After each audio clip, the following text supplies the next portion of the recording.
Assalamualaikum warahmatullahi wabarakatuh. Perkenalkan, nama saya Anissa Awalia dari kelas MN19C. Tujuan saya membuat video ini adalah untuk memenuhi salah satu tugas mata kuliah akuntansi manajemen. Di sini saya akan mempresentasikan materi tentang akuntansi pertanggungjawaban. Langsung saja. Akuntansi pertanggungjawaban tradisional.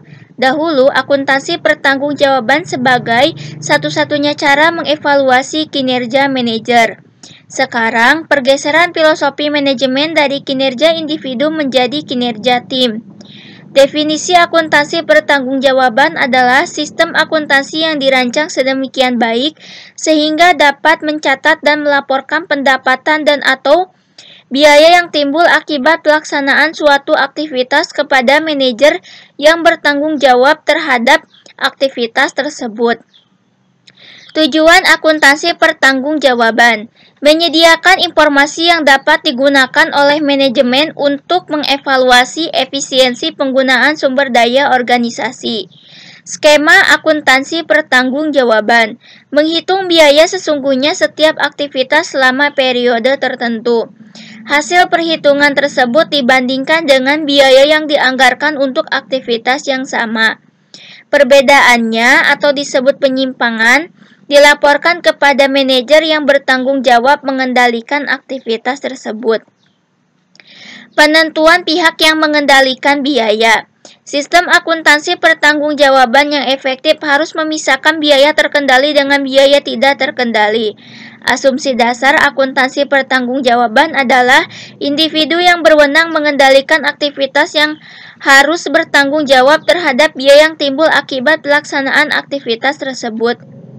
Mengidentifikasi biaya yang terkendali oleh manajer unit operasi merupakan pekerjaan yang sulit. Biaya setiap unsur pengeluaran terdiri atas dua elemen, yaitu harga per unit dan kuantitas unsur yang digunakan. Apabila suatu biaya dapat ditelusur dan dibebankan langsung ke suatu departemen dan jumlahnya dipengaruhi oleh perubahan aktivitas departemen, maka biaya tersebut termasuk biaya terkendali oleh manajer departemen. Tanggung jawab terhadap BOP.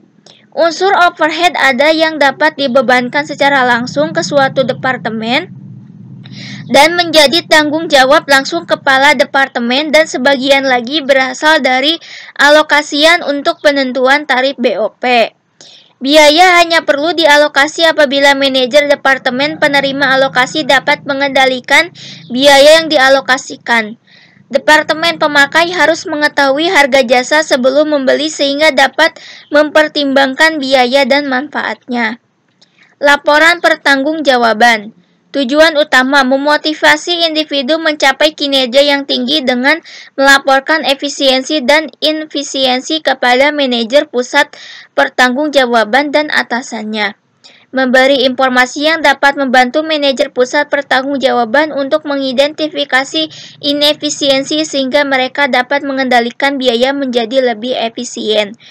Karakteristik laporan pertanggungjawaban: sesuai struktur organisasi, konsisten, tepat waktu, terbit berkala, perincian memadai, mudah dipahami, data perbandingan, analitis, satuan unit dan mata uang.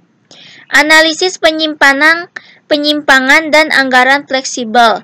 Tujuan utama akuntansi pertanggungjawaban: pengendalian biaya, perbandingan biaya aktual versus biaya dianggarkan, menghubungkan apa yang terjadi versus apa yang direncanakan, efisiensi biaya membandingkan biaya sesungguhnya versus biaya dianggarkan pada volume sesungguhnya. Atau anggaran fleksibel. Penyusunan anggaran fleksibel: merumuskan formula setiap jenis biaya. Formula menunjukkan jumlah biaya tetap dan atau tarif biaya variabel. Bagian variabel merupakan tarif biaya untuk setiap satu ukuran aktivitas. Tingkat aktivitas sesungguhnya dalam satu periode diketahui. Formula tersebut untuk menghitung biaya dianggarkan pada tingkat aktivitas yang sesungguhnya dicapai pada periode itu. Anggaran yang disesuaikan dengan tingkat aktivitas sesungguhnya anggaran fleksibel atau flexible budget. Penyimpangan pengeluaran, perbedaan antara biaya sesungguhnya versus biaya dianggarkan pada aktivitas sesungguhnya. Penyimpangan kapasitas menganggur. Akuntansi pertanggungjawaban pendekatan alternatif. Akuntansi pertanggungjawaban sebagai alat evaluasi merupakan perkembangan logis manajemen gaya otokratis atau manajer bertugas mengarahkan sehingga harus terampil dan berwawasan luas untuk pengambilan keputusan. Gaya manajemen partisipatif, manajer dan karyawan bertanggung jawab sama sebagai anggota tim. Manajer sebagai fasilitator bukan direktur. Pergeseran penekanan dari kinerja individual menjadi kinerja tim menimbulkan pertanyaan mengenai kegunaan akuntansi pertanggungjawaban sebagai dasar untuk mengevaluasi kinerja manajer. Perilaku disfungsional manajer. Akuntansi pertanggungjawaban tradisional membebankan tanggung jawab inefisiensi individu. Individualah yang dievaluasi, bukan proses bisnisnya. Individu cenderung berupaya meminimalkan penyimpangan. Ukuran penyimpangan anggaran inefisiensi, kecenderungan perilaku mengutamakan kepentingannya sendiri, fokus pencapaian anggaran, fokus target jangka pendek, dan manajer pandai memanipulasi sukses. Manajer mengendalikan aktivitas yang menimbulkan biaya penyimpangan dibebankan kepada manajer, bukan kepada proses bisnis penyebab penyimpangan. Alternatif evaluasi kinerja. Tren kinerja sesungguhnya antar waktu dan anggaran berbasis taksiran kurva pembelajaran. Kegunaan informasi bagi manajer. Akuntansi pertanggungjawaban tradisional biaya dilaporkan ke manajer. Sebagian besar AP membuat dasar anggaran dengan ukuran volume yang tidak selalu terkait dengan terjadinya biaya.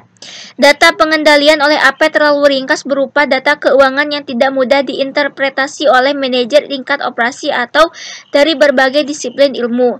Penyimpangan pengeluaran tidak memberikan informasi yang mampu membantu manajer mengidentifikasi penyebabnya.